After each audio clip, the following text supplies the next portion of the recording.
Ndasuriye kuha kaze mwa wanywanyi tubana amakuru n'ibiganiro bya misi yose tubashikiriza kuri nombonesha ko yanyu mukunda cyane ya Isange TV imbonesha kuri imwe rudende bashikiriza amakuru n'ibiganiro utosanga handi. Ndabaye kaze rero mu makuru yo kuri iyi saha, amakuru menshi acane turaza kurabira hamwe ko yari koravugwa muri politike ndetse no mu mutekano ngaha mu Burundi. Ndabaye kaze rero mu makuru yacu n'amakuru menshi cyane n'amakuru abarundi mu mwanyegejwe haba muri politike, haba mu nkino, haba mu ndero, haba mu gateka kaze na muntu, amagara y'abantu ndetse nandi yose batandukanye abarundi mutaba mwabashije kumenya. Ndabaye kaze rero mu makuru yacu tugire duhere ngaha mu Burundi. Makuru duhawe n'amasoko yacu kubirengaha kuri Hotel Source du Nil i Bujumbura biravuga ko hoba hatewe igrenade. Hotel Source du Nil irarashwe, habonetse ibiturika. Ubusotoranyi burongeye buragarutse mu mugwa mukuru w'ubutunzi i Bujumbura. Perezida w'u Burundi Evariste Ndayishimiye nyuma yuko ahasohoye amakuru avuga ko ubwo nyene yari yagirishije yari yitabye ibirori byo guhimbaza umunsi mukuru wahariwe abakenyezi ngaha mu Burundi n'umunsi mukuru wari wabereye mu ntara ya Bubanza. Yari yitabiriwe rero ibirori vyitabiriwe n'umukuru w'igihugu cy'u Burundi Evariste Ndayishimiye ndetse ari kumwe n'umutambukanyi wiwe Angeline Ndayishimiye ndetse n'abandi banyacubahiro batandukanye. Yashimiye kungene igihugu kimaze gutera imbere ndetse kinaha agateka k'abakenyezi agaciro. Gusa nyuma y'izo ngingo yaciye anavuga ko ngo abarundi bagomba kwama barikanuye apana bimwe byo gusinzira ngo baryame umugondora zosi. Avuga ngo umwasi yama arikanuye kandi ngo ashaka guhungabanya amahoro n'umutekano w'igihugu cy'u Burundi. Ibi Evariste Ndayishimiye yabibariye abanyagihugu ejo ubwo nyene yari yitavye uyu munsi mukuru wahariwe abakenyezi mu Burundi. Ibi kandi Evariste Ndayishimiye abisubiyemo nyuma yuko ubwo yagenderaga intara ya Kirundo. Yari yabariye abanyagihugu b'abarundi bari mu ntara ya Kirundo ko ngo bafise umwanzi ngo rero atakora ryama ngo bagomba kwama abarikanuye. Ona undi mwanzi yashaka kuvuga yagira avuge igihugu cy'u Rwanda kirongowe na perezida w'u Rwanda Paul Kagame. Gusa perezida w'u Burundi Evariste Ndayishimiye ico gihe yari yavuze ko ngo azotanga akarorero ngo ntangere ku gihugu cy'u Rwanda ndetse yanatangazaga ko ngo ashobora kuzotera u Rwanda. Perezida rero Evariste Ndayishimiye nyuma yuko ejo agireye uzinduko nyine ngaho mu ntara ya Bubanza yari yitavye ibiro byo guhimbaza umunsi mukuru wahariwe abakenyezi, yagarutse kuri iyo ngingo yo kuba nyene abanyagihugu b'u Burundi bagomba kwama baracungera umutekano wabo kandi bakama barikanuye atavyo kuryamya umugondora zosi. Ivyo rero yabigarutse ko nyuma yuko nubundi umutekano hagati y'u Burundi utifasa neza ndetse Burundi bufise ubwoba ntangere ko umugwi wa M23 ushobora kwinjira mu gihugu cy'u Burundi isaha n'isaha, bikaba byanava ko umutekano w'u Burundi ugahungabana. Mu gihe rero umugwi wa M23 ubandanya ku rugamba rw'imigwano na cane kuri ubu ngubu wamaze kugira muri Kivu y'ubumanuko. Aha rero hakaba ari ahantu hagufi cyane kuba byo korohera umugwi wa M23 gushika mu Burundi. Ibi rero byateye ubwoba ntangere perezida w'u Burundi Evariste Ndayishimiye. Kuri ubu ngubu rero munanavyibuka ko mu minsi yaheze yari yanatangaje ko intambara yo muri Repubulika Iharanira Intwaro ya Kongo cane mu seruko bw'ico gihugu nyene kibanyi yoba imuteye ubwoba, akanaca avuga ko ngizo hava iva muri Repubulika Iharanira Intwaro ya Kongo igashika mu Burundi. Perezida rero wa Kongo Antoine Felix Tshisekedi Tshilombo afatikanyije na mugenzi we w'u Burundi Evariste Ndayishimiye bagiriza leta y'u Rwanda Kongo yariyo yoba idurumbaye umutekano ngaha mu karere k'ibiyaga binini na cane mu seruko bwa Repubulika Iharanira Intwaro ya Kongo.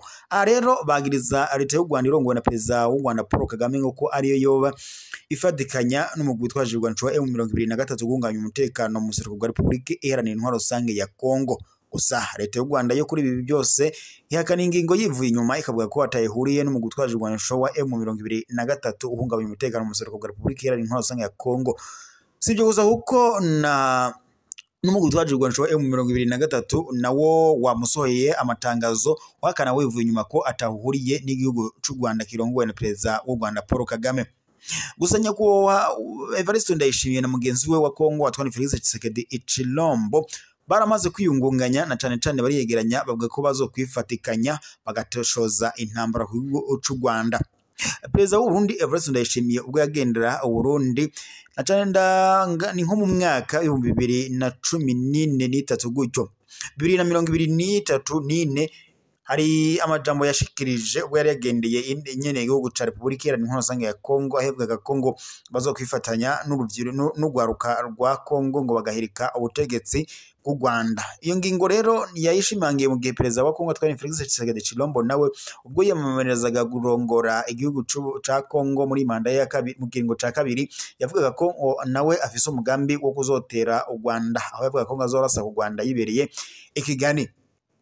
Uwo mutekano rero muke urangwa mu karere k'ibiyaga binini haba muri Republika Iharanira Intwaro ya Kongo ndetse n'u Burundi. Uburundi bwikanga cane ko n'umugwi witwaje urwanisho wa Red Tabara ushobora kwambuka ufatikanyije n'umugwi wa M23 bagahungabanya umutekano muri Republika y'u Burundi.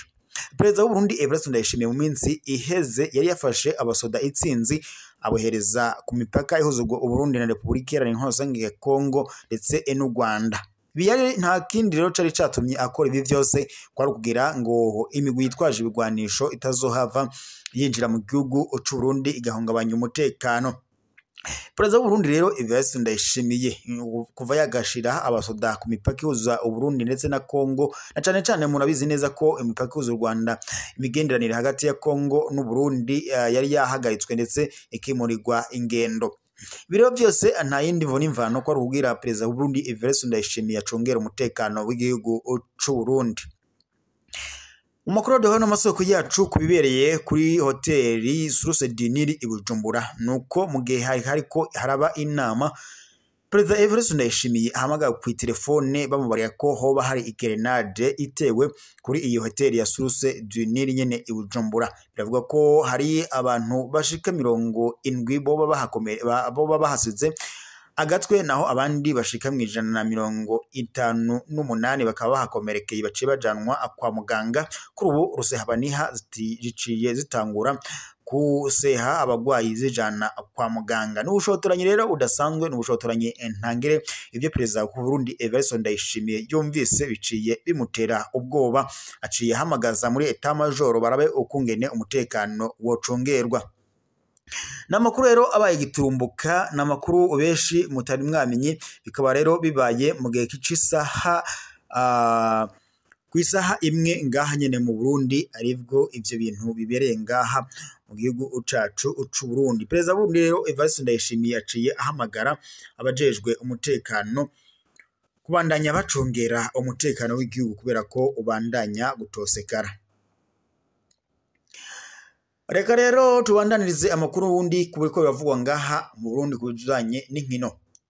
Kundwi igira gatatu mwihiganwa ry'urukino rw'umupira w'amaboko mu Burundi volleyball 2025, Gilbert Nijimbere ntiyoroheye umugwi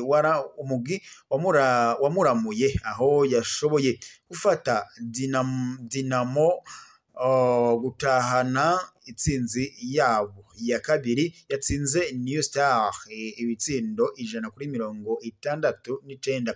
Gilbert Nijimbere yinjije amanota 21 atanga imipira myiza ibiri ivamwo amanota n'amahembo 5. Uwundi yitwaye neza muri Dinamo ni Cuma Toto, nawe nyene ngo yinjije amanota 21.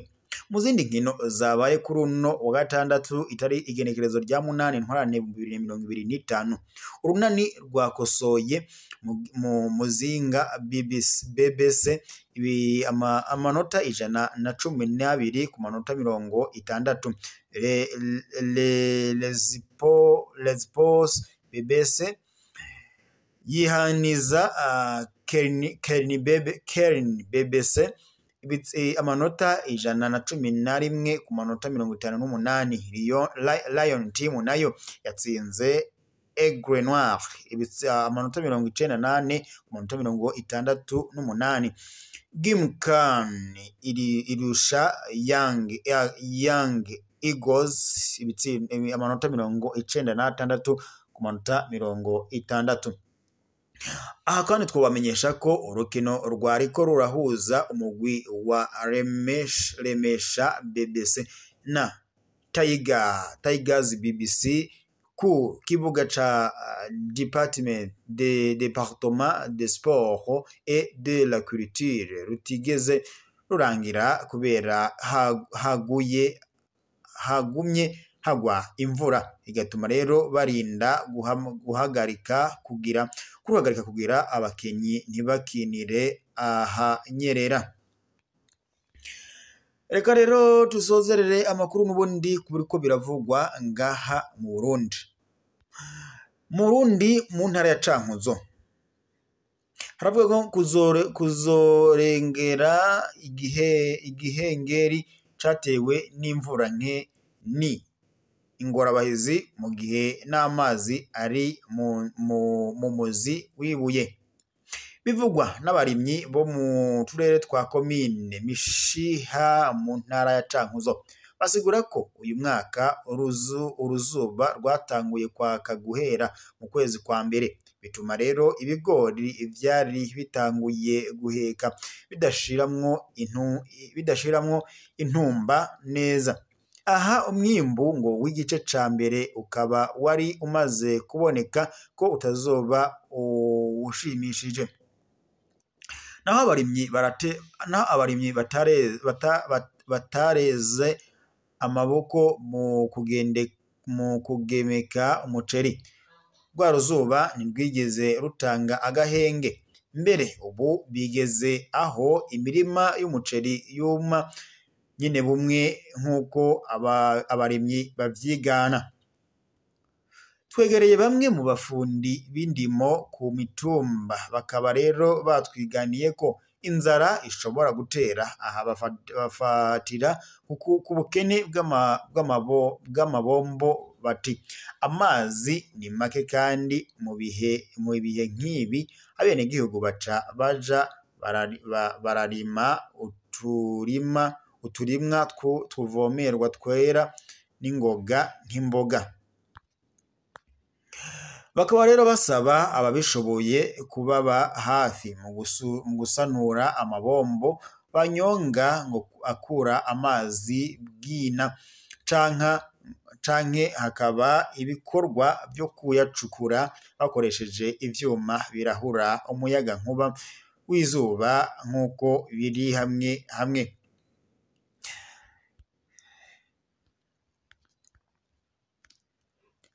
Reka rero ndabashimire mwese twari kumwe makuru n'ibiganiro twashikirizaga kuri n'umbonesha yanyu mukunda cyane ya Isange TV, imbonesha kuri Meridende ibashikiriza amakuru n'ibiganiro biba byakorewe matohoza, imbonesha kuri ibashikiriza amakuru kandi utosanga kuzindi mbonesha kure.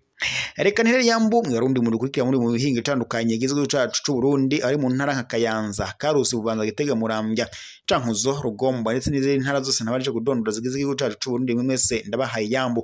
Reka ntere yambu abadukurikira bari mu bihugu bibanye nk'u Rwanda, Repubulika Iharanira Intwaro ya Kongo, Uganda, Tanzania, Mozambique, Malawi, Zimbabwe, Zambia ndetse n'ibindi bihugu bigize umugabane wacu wa Afrika nabashije kudondora.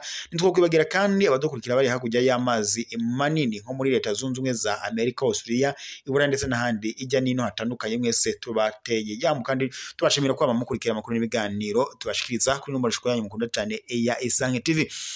Niteka rero n'umunezero ntangire byo kuba twari kumwe namwe mwanywanyi tubana amakuru n'ibiganiro bya misi yose twamo tubashikiriza kuri n'umbonesha yanyu mukunda cyane ya Isange TV, imbonesha kure imwe rudende ibashikiriza amakuru aba yakorewe amatohoza. Reka rero ndabibutse mu fyonde sabone partage kugira muze muraba bambere kubona amakuru n'ibiganiro twamo tubashikiriza kuri n'umbonesha yanyu mukunda cyane ya Isange TV, imbonesha kure ibashikiriza amakuru n'ibiganiro utosanga kuzindi mbonesha kure. Yari iteka rero n'umunezero ntangire byo kuba twari kumwe namwe mu makuru n'ibiganiro twabashikirizaga kuri aya saha. Reka tuwe dusozereye amakuru yacu ngaha, turaza gusubira mu makuru ariko aravugwa mu masaha araza kuba akurikiye ko amakuru tuza kuba twahawe n'amasoko yacu twatwohereje mu mihingo itandukanye. Namakuru rero abarundi mu mwanyegejwe aho tubagarukira ko ku ngingo nkuru ziba zitandukanye, haba muri politiki, haba mu ndero, haba mu gateka kazi na muntu, haba mu nkino, haba ndetse n'amakuru aba ariko aravugwa ngaha mu makungu. Makuru rero yacu arataha, reka tubararikire kuza gukurikira amakuru araza kuba ariko aravugwa na cyane tuze kunyarukira muri Repubulika Iharanira Intwaro ya Kongo, tuze kuraba ukungene ibintu byoba bihagaze. reka rero mbebarire ko amakuru yacu y'aya masaha yasozereye ngaha turaza gusubira mu makuru araza kuba agezwe ko nyene kuri iyo saha mu gihe amasoko yacu araza kuba adushikiriza amakuru yakorewe amatohoza kuri iyo saha. Niteka rero n'umunezero ntangere byo kuba twari kumwe namwe mwanywanyi tubana amakuru n'ibiganiro by'amisi yose twama tubashikiriza 5 kuri 5.